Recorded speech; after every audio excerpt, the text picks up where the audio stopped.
떠오르라 동해에 떠오르는 태양.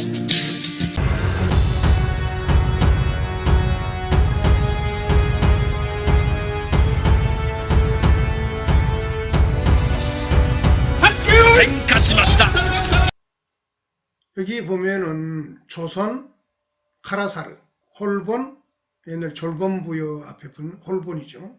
해본, 그리고 한국, 카라쿠니, 그리고 일본. 이것은 모두 같은 의미를 지니면서 다른 말이다. 이런 말이 되겠습니다. 그 뜻은 그런데 하나로서 카라이다. 카라는 해의 땅이란 뜻입니다. 그러니까 이 조선, 홀본, 한국, 일본이 뜻으로, 즉 훈으로 읽을 때는 카라가 될 수밖에 없다.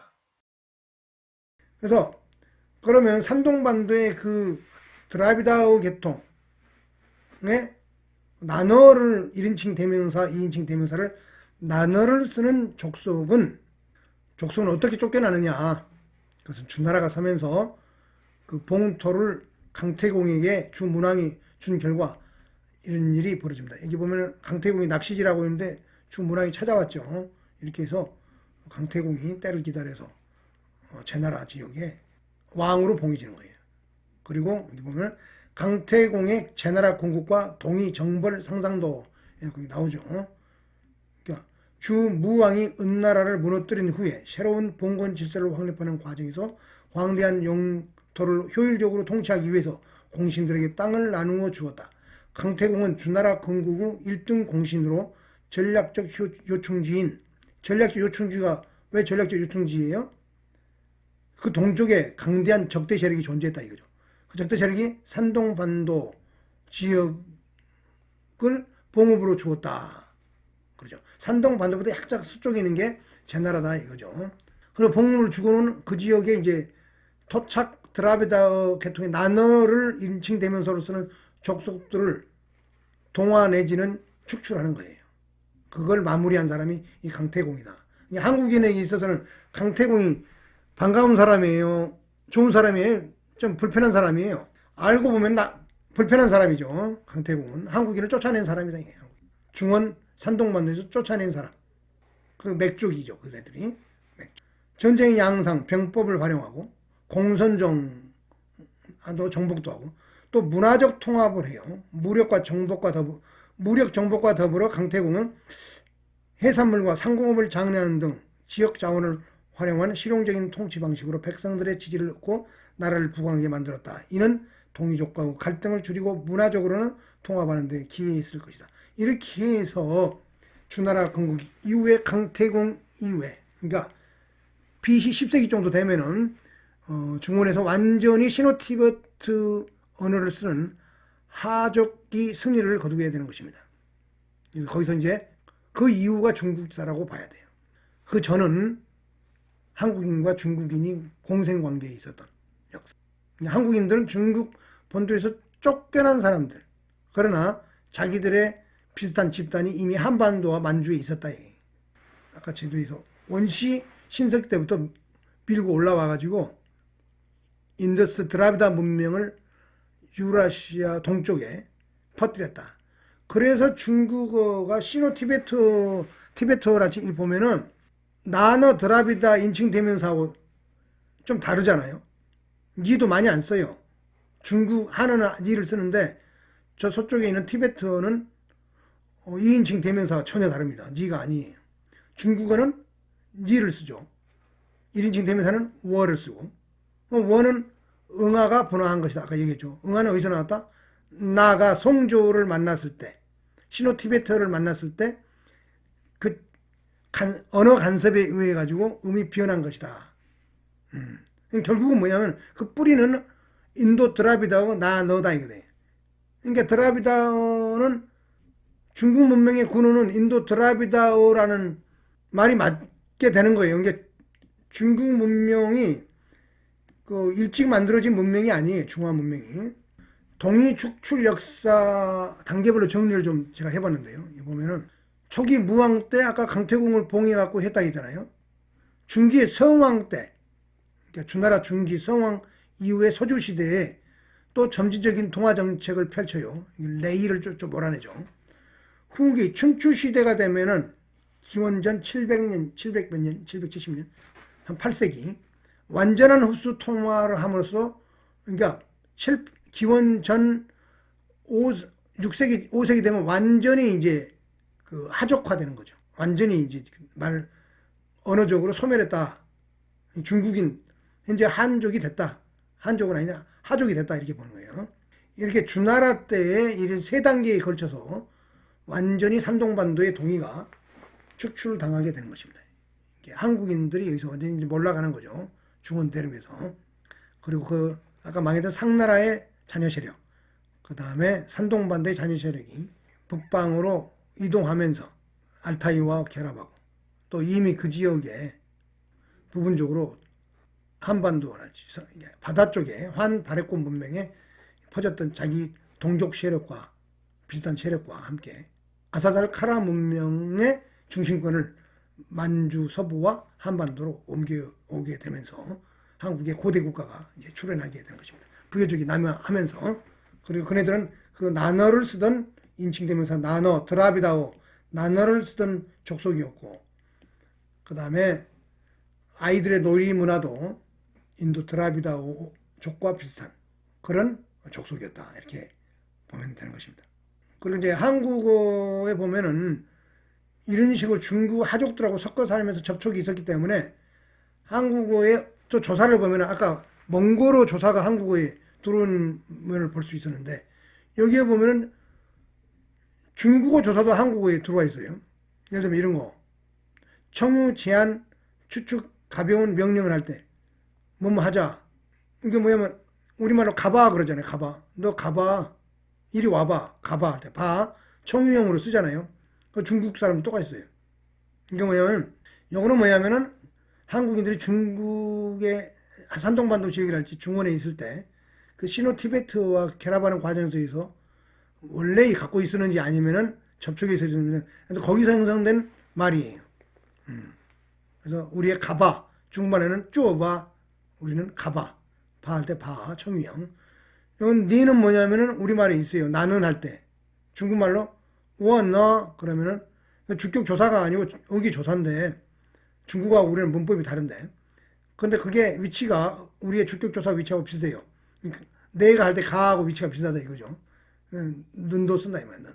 그래서 은는 이가잖아요. 우리의 그 는 너가 능 워가 나잖아요. 너 나는 너 많이 쓰죠. 경상도 방언에 뭐뭐 했나 너 이거 씁니다. 너. 그 다음에 아는 감탄할 때 뭐뭐 했어야 전라도 말에 많아요. 그랬어야 그래 불어야 뭐 야를 쓰잖아요. 이게 뭐냐면은 이게 중원 쪽에서 들어오는 말이에요. 중원 쪽에서 전라도 말이 있어요. 함경도 말에도 그런 게 아니죠. 북쪽 한반도 북부 말에도 있어요. 뭐뭐 해서라오 뭐뭐 해서라오 해성 이거는 몽골어예요. 몽골어 해성 그는 몽골어인데 과거형 러를 과거 완료하는 건 러죠. 완료자잖아요. 러를 라우가 한국에 남아있는 거죠. 그래서 전라도 말에 뭐뭐 했으라우 뭐뭐 하라 뭐뭐 했으라우 할 때 그 라우가 그러니까 중국어 한어적 특징이 한국어. 그러니까 피난민들이 한반도에 많이 왔기 때문에 그 아까 말했던 그 중국의 난리통에 상나라가 망했을 때도 왔고 동의의 산동반도에 동의가 망했을 때도 왔고 춘추 전국시대의 전란을 피해서도 제나라할지 산동이 또 왔고 진한 교책이 진나라가 설 때도 그때 엄청 왔을 거야. 그때 또 그 동쪽에 살던 사람들이 또 바다를 건너서 왔고 계속해서 전쟁 터져갖고 난리 나가지고 못 살겠으면 이쪽으로 넘어오는 거죠. 근데 그 사람들이 한자라는 문명의 문화적 이기를 갖고 있었기 때문에 이쪽에 오면 대우받는 거예요. 귀족 대우받는다 이거죠. 식자 대우. 그러니까 이쪽이 지배층으로 자리 잡고 군림하는 그런 경향이 나타나는 거죠. 그러니까 한국어가 중국어적인 경향의 언어가 더욱더 강화되는 거죠. 그런데 너의 드라비다어는 중국어로 원, 이로 안 받겠다 이거예요. 나 너에서 원이가 나왔다 이거예요. 원이가 먼저가 아니고 나 너가 먼저다 이거예요. 나 너에서 티베트 버마 계통의 응아가 나왔잖아요.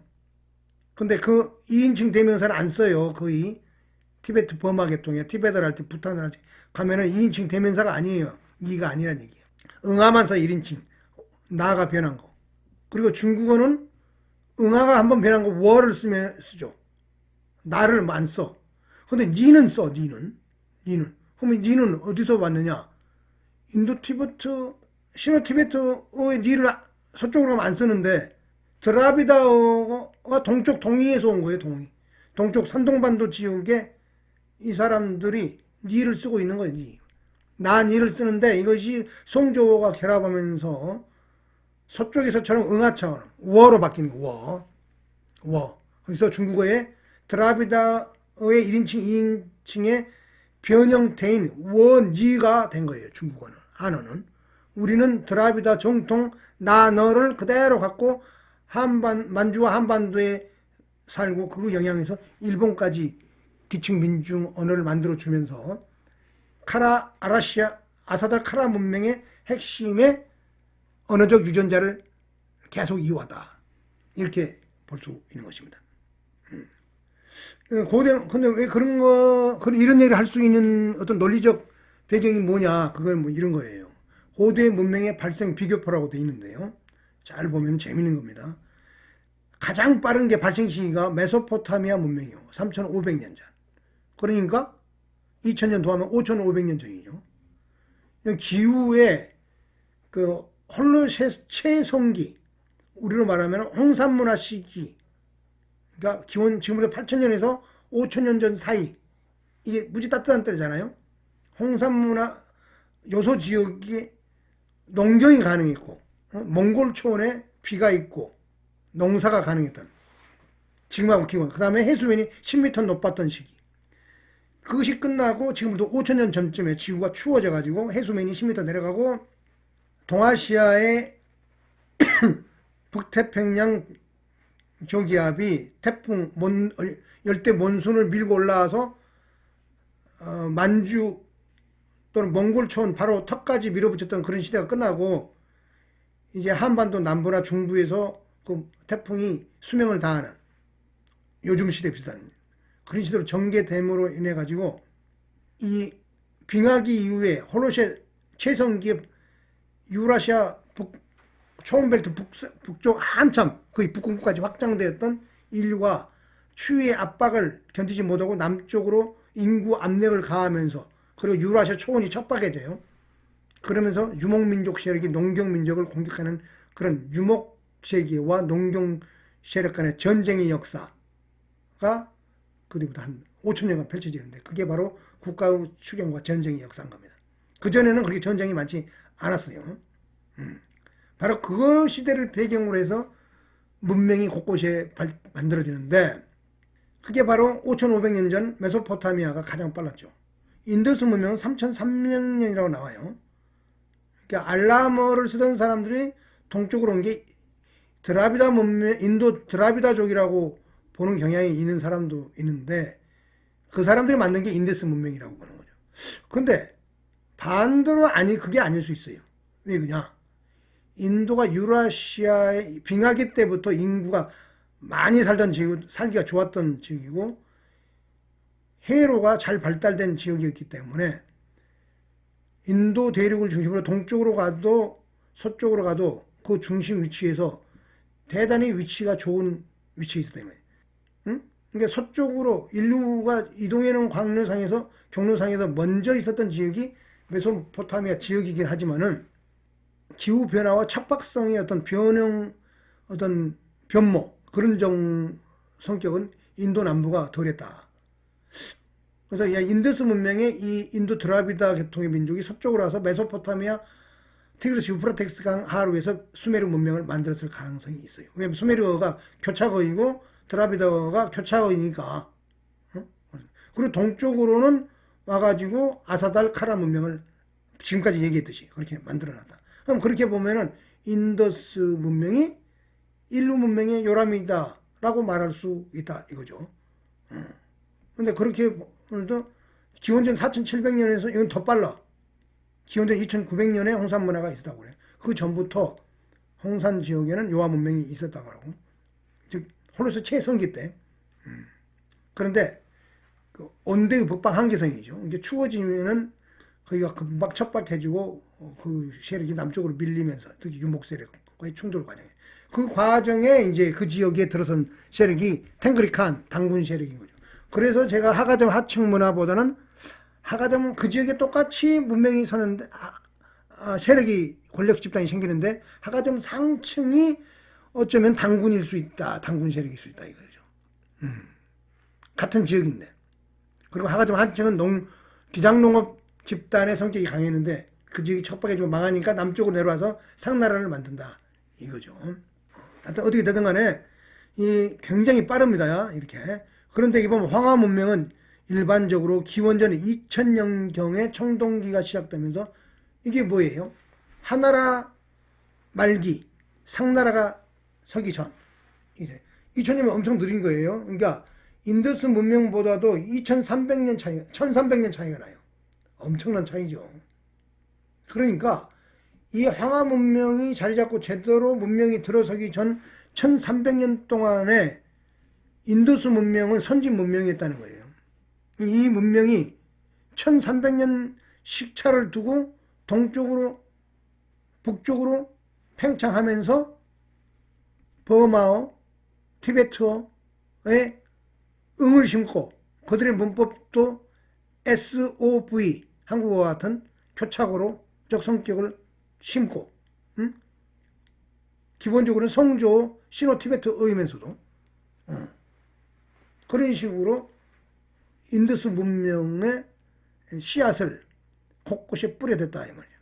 근데 그 직선 루트로 그 먼 길을 해로를 타고 달려왔을 가능성이 큰 족속이 산동반도와 바레만 한반도 유역에 아사달카라 문명을 만들었던 세력이 있을 것이다. 그런데 그것은 이미 미얀마 지역에서 인종적인 성속을 거쳤을 것이다. 드라비다 계통하고 드라비다 쪽이 지금은 우리가 생김새가 다르니 고대에는 또 달랐을 수도 있고 근데 분명한 것은 부탄이랄지 네팔 그 다음에 벵골 그 다음에 인도 유럽어족은 백인 계통이잖아요. 이 사람들과 드라비다가 섞이고 그러면서 미얀마 지역에서 한국인의 인도 드라비다어를 쓰는 동아시아인과 유사한 몽골로이드 계통의 종족이 성숙했을 것이다. 저는 그렇게 보는 거예요. 미얀마가 그래서 굉장히 중요하다. 이렇게 보는 겁니다. 그러니까 1300년의 이 시차를 두고 봤을 때 한국인의 나너 인칭대명사 문명이 산동반도와 환바레만 벨트를 타고 해양 문명으로서 아사달카라 문명을 만들었다. 저는 그렇게 정리할 수 있다고 저는 보는 것입니다. 덧붙여서 이거 한번 보겠습니다. 덧붙여서 중국 문명이 그런 인도 드라비다 하면 제3탄 이렇게 나왔는데요. 그냥 읽어볼게요. 나너 인칭 대명사 족속 드라비다어를 쓰는 미얀마에서 동아시아인과 비슷한 티베트인과 비슷한 그런 인종적인 근데 언어는 나너를 써. 드라비다어 족속이 하족적 성조 언어와 즉 티베트 버마어라고 봐야죠. 스팝과 동시에 요소와 만주 한반도에서 몽골 알타이와 결합했다 이 말이에요. 그래서 그들에게서 아까 말했던 트, 복수 몽골어 들입니다. 이게 복수가 투르크에도 다르가 있어요. 다르. 일본에 가면 이게 다찌가 되는 거예요. 우리는 들이 되고 왜? 리을에 한음절 빠져서 찌로 돼. 그 다음에 에게 아까 보여줬잖아요. 몽골에 게 있었잖아요. 으로 있었잖아요. 에서 몽골에 있었잖아요. 등을 스팝에 알타이어 드라비다어와 몽골어는 교착어의 문법 체계를 공통으로 가지고 있었으므로 언어적 호환성이 매우 좋았다. 이것이 한국어의 모태의 핵심이 되었다. 이거죠. 그러니까 환단국이 얘기는 바로 이런 언어적 배경과 역사적 배경에 나온 것이다. 이렇게. 그리고 BC 10세기에서 6세기 사이 그러니까 상나라가 망한 이후죠. 그리고 중국은 서주시대예요. 서주시대 요하와 만주 송화강을 무대로 절치부심 하면서 부요족이 아까 말했던 예족과 맥족이 망한 상나라의 자녀 세력, 그 다음에 산동반도에 있었던 드라비다어를 쓰는 맥족 그룹, 동이 세력이 결합해가지고 예맥 결합을 해서 부요족이 규모를 키워나갔다. 그러니까 퉁구스를 할지 몽골을 할지 유사한 성격은 있으면지만은 나너는 가지고 있었겠죠. 자기의 문명적, 문화적 아이덴티티 정체성에 나너 인칭되면서는 가지고 있었고 그들과 결합했다 이 말이에요. BC 5세기 이후에 세력이 급격히 성장했고 그것이 발해만의 기치조선, 위만조선과 동시대에 경쟁하게 되었다 이 말이에요. 부여족이 그렇잖아요. 이게 베이징, 그 다음에 요서, 요동, 그 다음에 지금의 평안북도, 평양지역 이 지역에 걸쳐서 고대의 기시조선, 위만조선 이런 것들이 만들어 존재했잖아요. 그리고 그 북쪽에 부여가 존재해. 근데 이 부여도 예맥 쪽이었다 이 말이에요. 예맥, 예와 맥. 그 예는 아까 상나라와 관련이 있는 거고 맥은 산동반도의 동이와 관계가 있다. 중국에서 망해하고 도망친 세력. 그런데 이미 한반도 만주에 그 이전부터 드라비다 계통 언어를 쓰는 족속들이 이미 정착해서 이쪽에 원주민인 아까 악마의 문 동굴인 그 퉁구스 계통 족속과 결합해서 종족이 선주민이 있었을 가능성이 크다 이거예요. 그거는 왜 그런 말을 하느냐 하면은 한반도 남부의 가야 지역에 이미 드라비다어를 적 성격의 언어가 존재했기 때문에 그런 얘기를 하는 겁니다. 그러니까 성격이 좀 다른 드라비다어 계통의 언어를 쓰는 종족들이 한반도 남부부터 북부, 만주, 서쪽, 남만주 그리고 요소 지역에 이미 터를 잡고 있었다 이렇게 봐야 되는 겁니다. 그게 아사달 카라 문명이다. 그러면 산동반도는 왜 부각되느냐? 그거는 역사적으로 기록되는 것이 중국의 기록이 많다 보니까 그리고 그 족속이 중국 문명의 초석을 닦았기 때문에. 근데 그 초석이 너 족속이었고 망하기 전까지 주나라가 서기 이전까지 중국 문명을 주도했기 때문에 그 문명에서 너나라의 공자가 유교도 나오잖아요. 그 배경하에서 이게 나너 문명 세력인 거예요. 이게 나너 문명. 그런데 주나라가 서면서 제나라의 강태공에 의해서 완전히 축출당하면서 몰락이었다. 그리고 아까 처음에 말했듯이 3단계에 걸쳐서 축출 동화 작업을 하면서 춘추 전국 시대로 가면서 완전히 중국 한족의 역사로, 하족의 역사로, 그때부터 중국의 하족의 역사로 봐야 된다. 그 이후까지 뭐 우리들의 역사였어 그런 얘기하면 안 된다. 한국인의 역사였다 이렇게 고집을 부리면 안 된다는 얘기예요. 그러니까 환단국의 얘기에 보면은 동의 얘기도 들어가는 거예요. 이렇게 한국인이 복잡한 거예요. 인종적으로. 이것이 만주 한반도 일본 열도에서의 고대 국가의 출현을 추동시켰다. 이렇게 볼 수 있는 것입니다. 자, 그러면 중국 문명의 근원은 인도 드라비다어 네 번째. 자, 읽어가면서 빨리 하겠습니다. 너 인칭 대명사 족속 드라비다어를 쓰는 족속 그 한반도와 만주를 장악했다 이 말이에요. 그리고 그들이 고구려 백제 가야 신라를 성립했다. 부여 조선어 가야의 인칭 대명사가 너로서 공통인 근거가 있냐 이 말이에요. 아까 얘기했지만 한 번 더 보겠습니다. 고대 바레만 문명은 너 인칭 대명사 문명이다. 드라비다 문명의 동부가 판인 이유가 여기에 있다. 그런데 이 족속은 유전적으로는 언제 기초를 닦았다고요? 미얀마 지역에서 산스크리트 인도 유럽어 종족 드라비다어 북쪽에 티베트 버마 이게 짬뽕 되면서 섞였는데 고대에는 그 지역에 티베트 버마가 아니고 드라비아어가 주축인 문화와 문명의 핵심이 있었을 가능성이 있다. 그 세력이 이 해류를 타고 아사달 카라 문명, 산동반도, 그때는 산동반도가 섬이었었겠죠. 남만주, 환바렉관, 안반도, 남부까지 특히 농경 문명, 농경 어떤 벼농사와 관련 지어서 자리를 잡았다. 이것이 한국인의 뿌리다. 그게 맞다. 이렇게 저는 논리적으로 정리하고 있는 거예요. 드라비다어, 한국어, 중국어에서 인칭 대명사의 공통 분모는 무엇이냐? 드라비다어에 나타나는 2인칭 대명사 니이다. 한국어, 중국어, 드라비다에서 니는 정확하게 일치한다. 시노티베트 언어 일파인 티베트에는 니가 안 나타나요. 그러니까 니가 티베트 공원에서 온 게 아니란 얘기. 니는 어디서 왔다?